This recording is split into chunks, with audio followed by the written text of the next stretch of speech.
ने वाले हैं। कहानी एक लड़के की जिसका नाम है निक्कू, और ये उसके एक अधूरे सपने की दास्तां है। लेकिन जैसा कि हम आगे देखेंगे, ये कहानी सिर्फ निक्कू की नहीं है।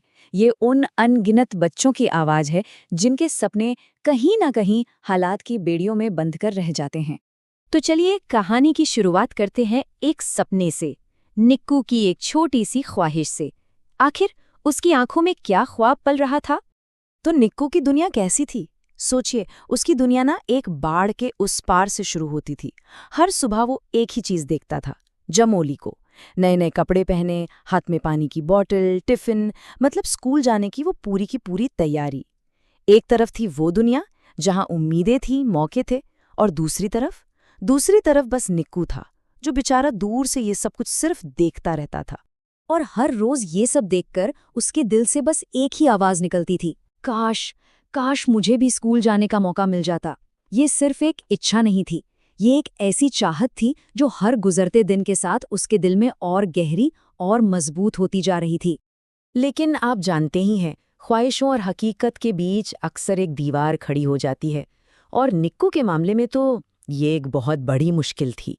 और उसकी मुश्किल की वजह बहुत सीधी सादी थी, लेकिन उसकी दुनिया के लिए बहुत बड़ी वजह थी उसकी माँ। उसकी माँ बीमार रहती थी। और यहीं पर निक्कू एक ऐसे सवाल के सामने आ खड़ा हुआ जो किसी भी बच्चे के लिए मतलब बहुत ही मुश्किल होता है। सोच कर देखिए, अगर वो स्कूल चला जाता तो फिर उसकी बीमार माँ का ध्यान कौन रखता? घर के कामों में कौन मदद करता? ये एक ऐसी कश्मकश थी जहां एक तरफ उसका अपना सपना था और दूसरी तरफ उसकी जिम्मेदारी। तो फिर इस मुश्किल सवाल का जवाब क्या निकला? जवाब था एक अधूरी ख्वाहिश। निक्कू का मन हमेशा से था कि वो पढ़े, वो कुछ सीखे, लेकिन हकीकत कुछ ऐसी थी कि उसके लिए स्कूल जाने का सपना बस सपना ही रह गया। ये मुमकिन ही नहीं हो पाया। निक्कू की ये कहानी भले ही दिल को थोड़ा दुखाती है, पर ये हमें एक बहुत बड़ी सच्चाई का आईना भी दिखाती है। तो चलिए जरा इस कहानी के सबक को समझते हैं। तो आखिर निक्कू के इस अधूरी दास्तान से हम क्या सीख सकते हैं, क्या सबक मिलता है? और सच पूछिए तो यही सबसे बड़ी हकीकत है।